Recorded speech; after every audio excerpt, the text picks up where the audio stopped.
Before we get started with today's episode, I want to take a minute to tell you about a free workshop for dance teachers that's coming up Sunday, August 9th at 9 a.m. Pacific or 12 p.m. Eastern. It's no secret that the demands for flexibility have increased in the dance world in recent years. But what about those students who seem to hit a flexibility plateau? You know the ones. They work hard, stretch constantly, follow all of your advice, and still don't seem to make the progress their peers do. Flexibility Fix is a free workshop designed to help teachers identify and understand what is limiting their dancers' flexibility to help them push past their plateau safely and effectively. I would love to have you join me on Sunday, August 9th. For more information and to save your free spot in the workshop, go to www.allegroperformance.com/flexibility-fix. And now, here's today's episode. Hello, and welcome to the Dance Physio Podcast, a podcast designed to explore ideas and foster discussion around dancer health and wellness. We're here to challenge the status quo, bridge the gap between dance science and the studio, and help change the landscape of the dance industry for the better. I'm your host, Erika Mayall, a dancer turned physiotherapist who is deeply passionate about leaving the dance world better than I found it. I'm so glad you're here. Let's get started. Hello, everyone, and welcome back to another episode of the Dance Physio Podcast. I am your host, Erika Mayall.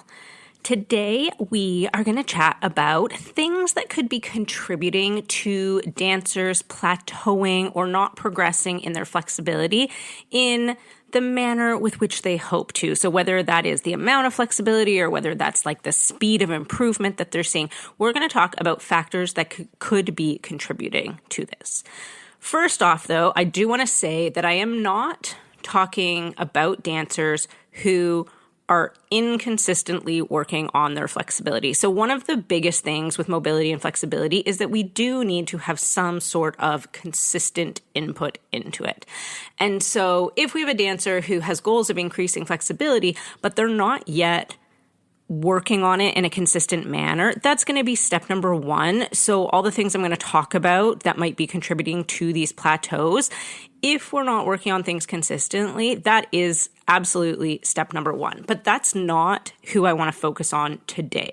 I want to talk about the dancers who are doing everything sort of in their power and are still finding that they're not improving as quickly or as much as they want to. So they're hitting this plateau.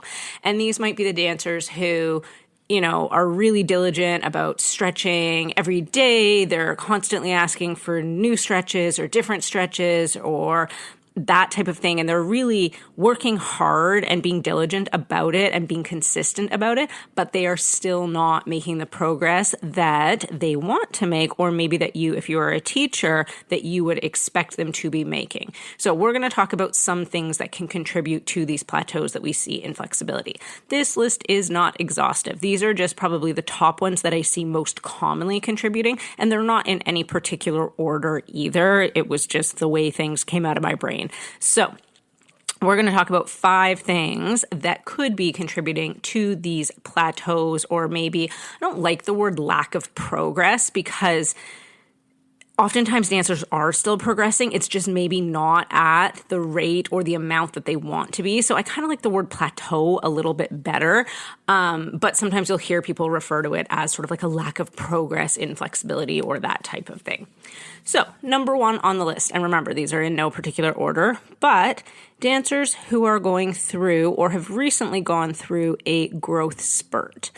So growth is a whole massive topic all on its own, but in a nutshell, our bones grow faster than our soft tissues do, and muscles are one of our soft tissues, but our soft tissues include tendons and ligaments and other types of things as well. But our bones typically grow faster than our soft tissues. So what happens, and if we use I'm going to use our thigh bone as an example because it's the longest bone in our body and one that we see maybe this happen in like very frequently. So if we have our thigh bone and it's all of a sudden grown, I don't know, let's say an inch or whatever in an adolescent growth spurt, and it's grown fairly rapidly, all of the soft tissues and specifically the muscles that run along that bone. So the biggest ones that we're going to think about are going to be our quadricep muscles, our hamstring muscles, our adductors, like our inner thigh muscles. All of those run along the length of that bone. But if the bone grows first, those muscles still have to attach from one end of the bone to the other end of the bone. And so they get stretched out. And so they're kind of constantly under tension as they slowly catch up and also then grow. So they do grow as well. They just grow at a slightly slower rate, we'll call it. And so we see this sort of temporary tightening of the muscles because they're already in a stretched position, even when they are at rest, because the bone is longer. So in these cases, we may have dancers who are working on their flexibility and they're being super diligent about stretching and doing all of their flexibility work, but they're not seeing the progress that they want to be seeing. And it could be because of this growth spurt that is happening, where the bones are actually growing and then the muscles are just struggling to keep up. That being said, for these dancers, oftentimes, if they're still putting in the work really consistently, once they slow down with their adolescent growth spurt, sometimes we'll see them almost like catch up in their flexibility because they've been putting in the work, and all of a sudden the soft tissues kind of elongate and lengthen enough that then they'll sort of see the payoffs of that work. But in the moment, and especially because this is happening in our adolescent dancer population, so they are young and they're often very keen and very motivated and maybe don't necessarily know or understand what's happening in their body, it can be very, very frustrating when they're putting in all this work and they're not seeing the payout or the reward that they would expect from the amount of work that they're putting in. The other thing that can happen with growth spurts is we will often get tension in the nervous system. And so again, this is sort of a similar mechanism that our bones grow faster, but we will often get this limitation in the nerves themselves. And this can create sort of protection patterns within the nervous system and really limit mobility as well. And so this is another thing related to growth spurt that is really common that we see that could be contributing to these plateaus in flexibility. So, number one, growth spurt, specifically adolescent growth spurt, just because the rate of growth is so rapid during that time period. Number two, if we are not focusing on adequate recovery, or sometimes we'll term this overtraining, that is often going to have an impact on our mobility. So it is essentially like thinking of our body being almost in survival mode. So if we're constantly training and not allowing adequate recovery and rest to take place, the body goes into this sort of survival mode. And so it is going to have to try and conserve resources is maybe like the best way of thinking about this if we're thinking about kind of like a survival mode analogy. And one of the first things that the body is going to sacrifice is going to be mobility. It's going to restrict our range of mobility in order to protect and give the nervous system feelings of safety. And so if we are not allowing the body adequate rest and recovery between sessions, and I'm not just talking about like stretching or flexibility training sessions. This is just like overall the training load on the body. If there is not enough or adequate recovery going on, then very commonly we're going to see limitations in mobility. And this will often present like a plateau in flexibility where dancers kind of constantly feel tight and feel like it doesn't matter what they do, things just aren't improving and they're feeling really limited in their mobility or their flexibility. Number three, things that can contribute to these plateaus in flexibility. Only focusing on or only training with passive stretching. In the dance world, this type of stretching we do most commonly is what we would call passive stretching. So we go into our stretch position, and we'll just use the splits as an example because it's easy to visualize. So if we want to, quote unquote, stretch our splits, we're going to go into our splits and then we just hold it. And we might hold it for 30 seconds, or we might hold it for a minute, or in some cases, teachers may be having dancers hold them for even longer than that. Like I hear stories about people holding things for 2 minutes or 5 minutes. We do not recommend or advocate for stretches, especially passive stretches, being held for that duration of time. But that is what we most commonly see in the dance world is passive stretching. there is nothing wrong with passive stretching. Passive stretching can be effective, and it is potentially a necessary part of a mobility or flexibility training program. But where we see issues arise is when this is the only type of mobility that dancers are working on. And so we are missing out then on other types of mobility, more active mobility, where there is perhaps more strength and control needed through end range positions that will allow the body to adapt a little bit more quickly to some of the stretches or positions we want to improve on. So I am by no means saying that passive stretching is a bad thing or that we should never do it, but what we commonly see in the dance world is dancers are only doing passive stretching when it comes to mobility or flexibility training, and they are not incorporating other types of mobility as well. And so we want to make sure that we are training sort of a more well-rounded mobility program and that it is not just passive stretching. Because if we're only doing passive stretching, chances are that is one of the things that can contribute to us hitting a plateau with our flexibility. Number 4 on the list. Similar to this idea of only doing passive stretching, but if we are always doing the same stretches, or in this case, it could even be the same mobility drills, but you're always doing the same thing. So commonly when dancers come into the clinic, if they have goals of flexibility or mobility, one of the questions I'm going to ask them is, okay, what stretches or what exercises are you currently already doing? And dancers will usually show me a few things. And most of the time they're hitting like the major muscle groups, but they're only ever doing one exercise or one stretch for each of those muscle groups, if that makes sense. So they might show me one hamstring stretch, and then they might show me like the splits, and they might show me one hip stretch or something. And that's kind of their routine. Those are the things they do. They do the same thing every day, always the same exercises. And our bodies, respond and adapt potentially more quickly, although I don't know if I want to use the word quickly, but are going to have a more robust response if we are giving them more novel input more regularly.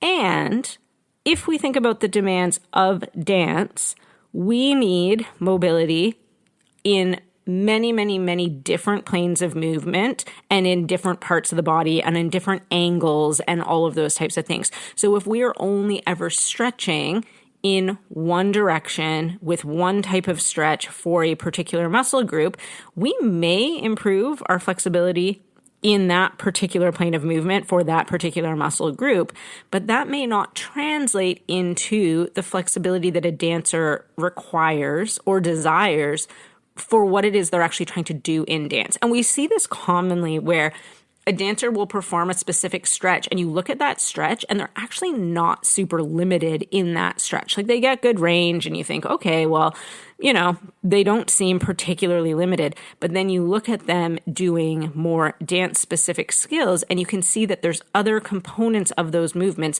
that are probably limiting them because they have not been addressed when they are doing like the same stretches consistently over and over again.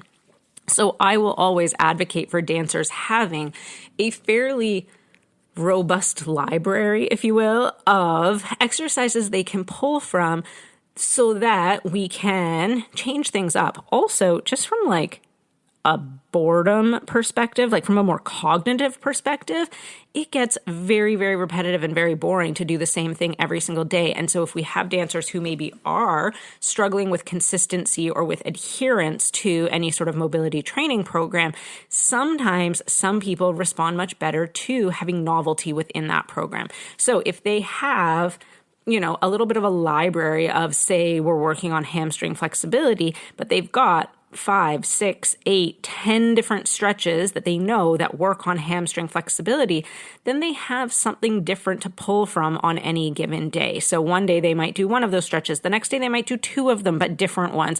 And they can kind of cycle through so that there's a little bit more variety in the program. And especially, like I said, we really want to make sure that we are using different positions and using varying angles when we are doing stretches so that the body experiences a big variety of input. This, again, is going to lead to more safety within the nervous system so that when we are asking the body to go into those positions or utilize those planes of movement in dance, it is not a foreign feeling. It is not a movement pattern that the nervous system feels like it needs to protect against. It's one that it is familiar with. It's going to allow more flexibility and more mobility.